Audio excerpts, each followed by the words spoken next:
Welcome back. This is Sleepy Reader. And tonight we're reading Chapter 3 of The Wonderful Wizard of Oz. This one's called How Dorothy Saved the Scarecrow. When Dorothy was left alone, she began to feel hungry. So she went to the cupboard and cut herself some bread, which she spread with butter. She gave some to Toto, and taking a pail from the shelf, she carried it down to the little brook and filled it with clear, sparkling water. Toto ran over to the trees and began to bark at the birds sitting there. Dorothy went to get him and saw such delicious fruit hanging from the branches that she gathered some of it, finding it just what she wanted to help out her breakfast. Then she went back to the house, and having helped herself and Toto to a good drink of the cool, clear water,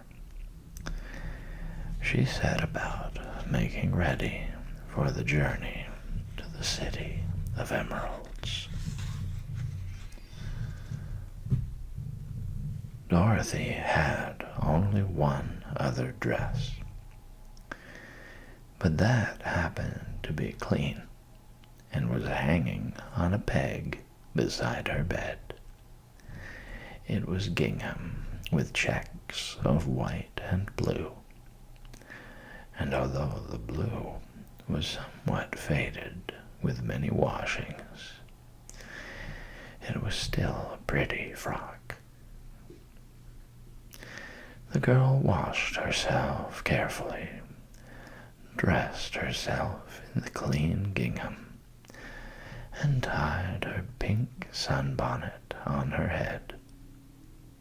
She took a little basket and filled it with bread from the cupboard, laying a white cloth over the top. Then she looked down at her feet and noticed how old and worn her shoes were. "They surely will never do for a long journey, Toto," she said. And Toto looked up into her face with his little black eyes and wagged his tail to show that he knew what she meant. At that moment, Dorothy saw lying on the table the silver shoes that had belonged to the Witch of the East. "I wonder if they will fit me," she said to Toto. "They would be just the thing to take a long walk in, for they could not wear out." She took off her old leather shoes and tried on the silver ones, which fitted her as well as if they had been made for her.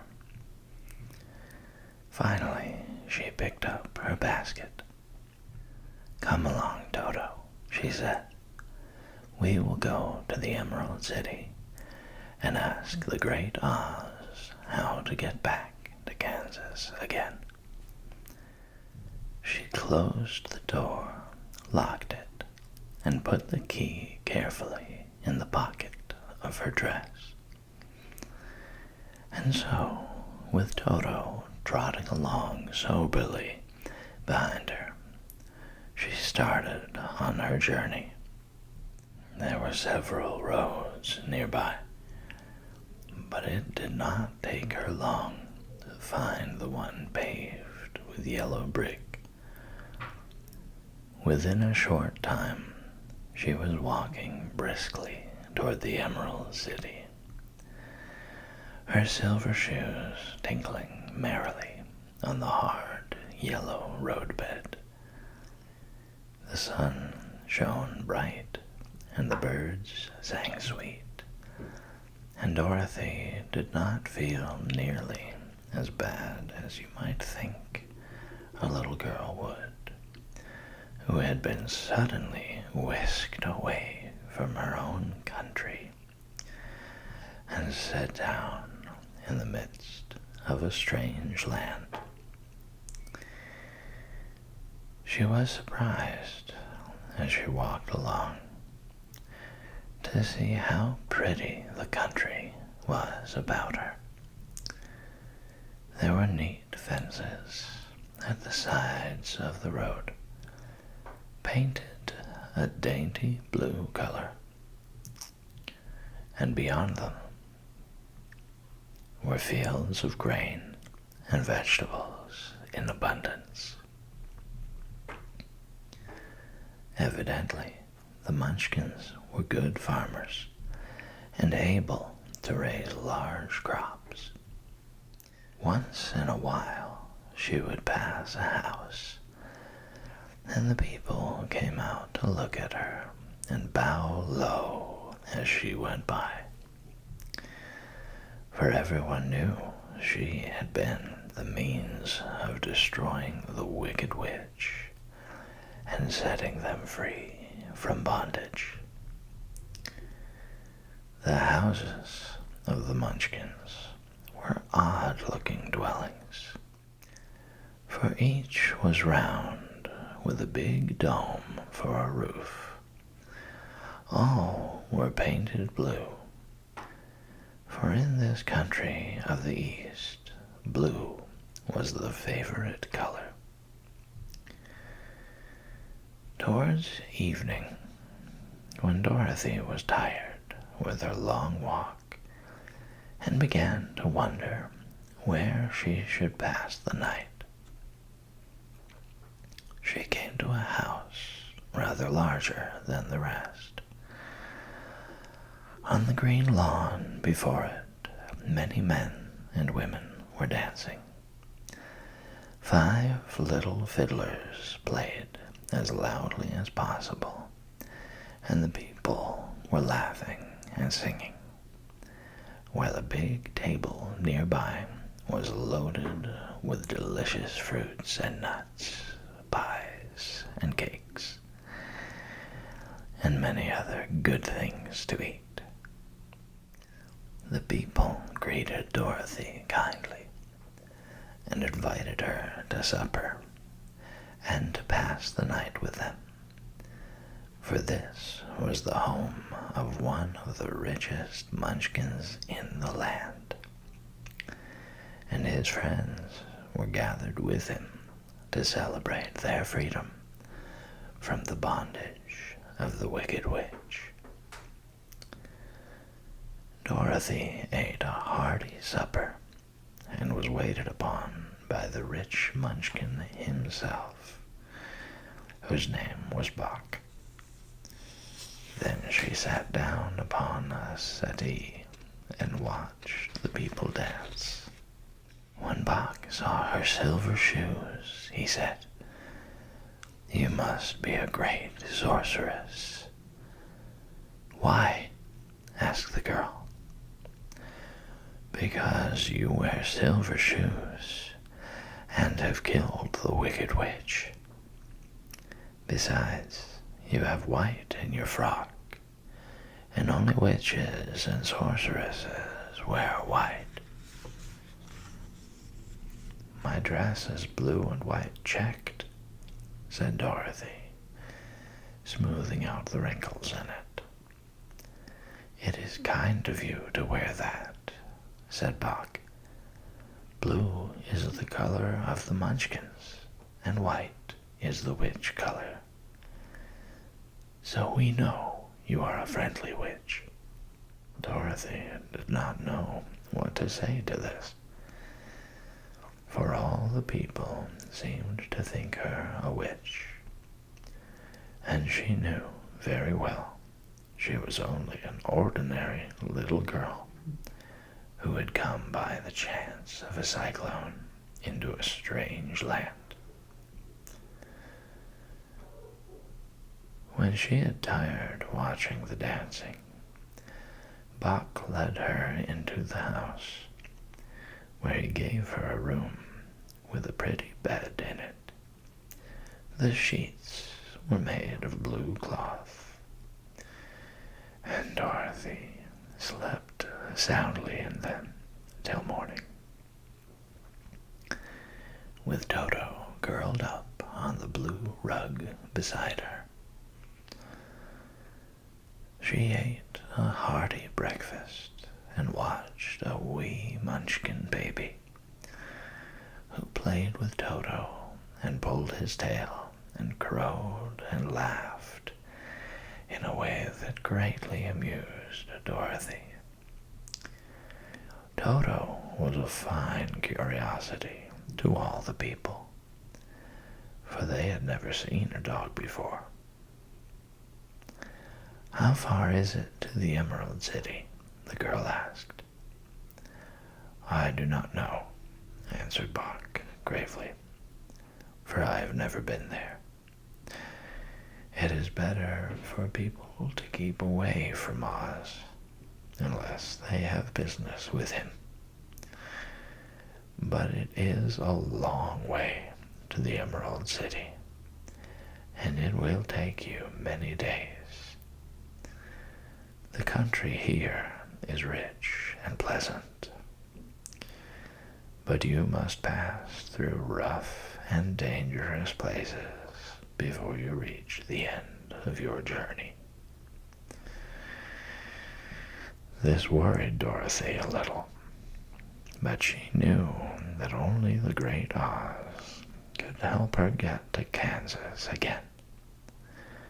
So she bravely resolved not to turn back.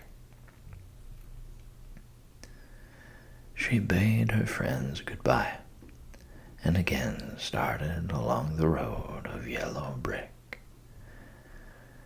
When she had gone several miles, she thought she would stop to rest, and so climbed to the top of the fence beside the road and sat down.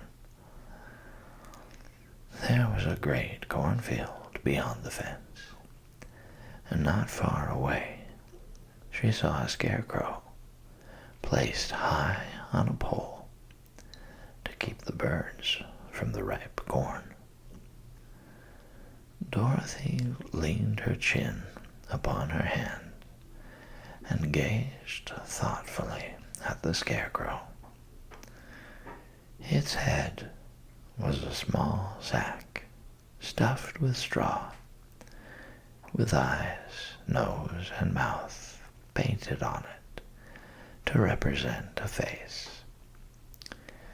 An old pointed blue hat that had belonged to some munchkin was perched on this head, and the rest of the figure was a blue suit of clothes, worn and faded, which had also been stuffed with straw.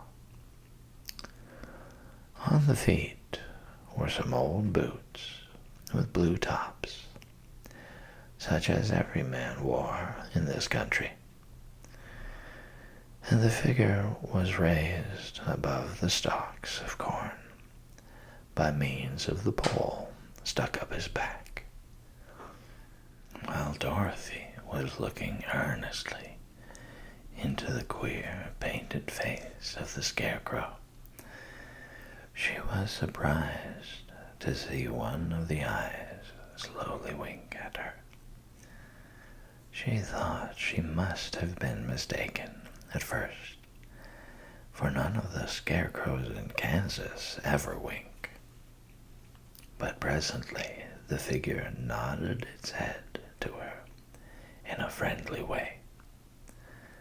Then she climbed down from the fence and walked up to it, while Toto ran around the pole and barked. "Good day," said the Scarecrow in a rather husky voice. "Did you speak?" asked the girl in wonder. "Certainly," answered the Scarecrow. "How do you do?" "I'm pretty well, thank you," replied Dorothy politely. "How do you do?" "I'm not feeling well," said the Scarecrow with a smile, "for it is very tedious being perched up here night and day to scare away crows." "Can't you get down?" asked Dorothy. "No, for this pole is stuck up my back. If you will please take away the pole, I shall be greatly obliged to you." Dorothy reached up both arms and lifted the figure off the pole. For being stuffed with straw, it was quite light. "Thank you very much," said the Scarecrow, when he had been set down on the ground. "I feel like a new man." Dorothy was puzzled at this, for it sounded queer to have a stuffed man speak, and to see him bow and walk along beside her.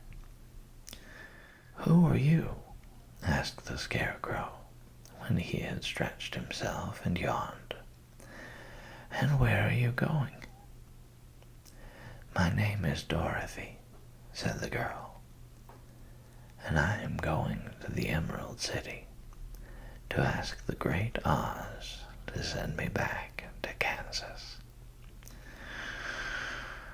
"Where is the Emerald City?" he inquired. "And who is Oz?" "Well, don't you know?" she returned in surprise. "No, indeed, I don't know anything. You see, I am stuffed, so I have no brains at all," he answered sadly.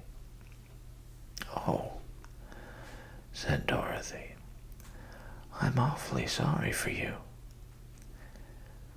"Do you think," he asked, "if I go to the Emerald City with you, that the Great Oz would give me some brains?"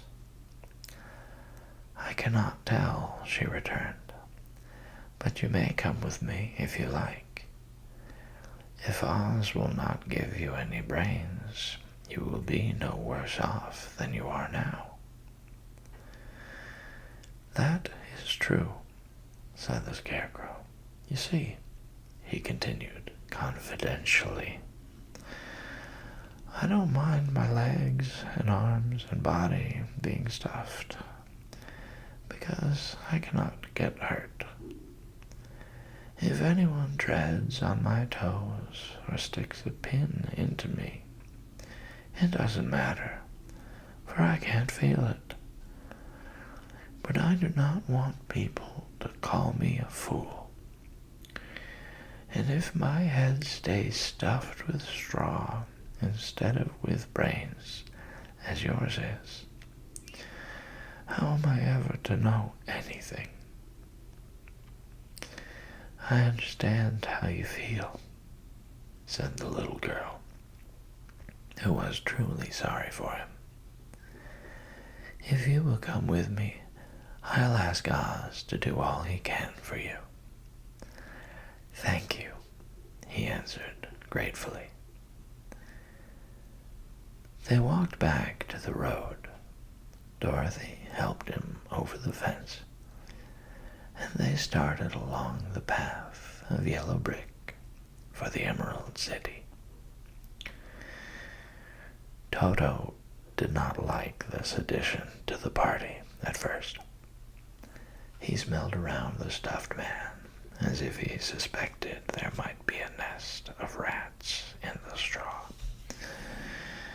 and he off and growled in an unfriendly way at the Scarecrow. "Don't mind Toto," said Dorothy to her new friend. "He never bites." "Oh, I'm not afraid," replied the Scarecrow. "He can't hurt the straw.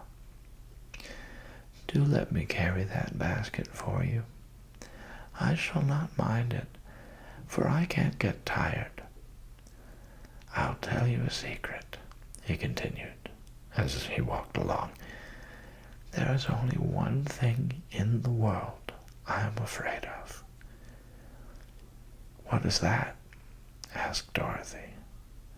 "The Munchkin farmer who made you?" "No," answered the Scarecrow. "It's a lighted match."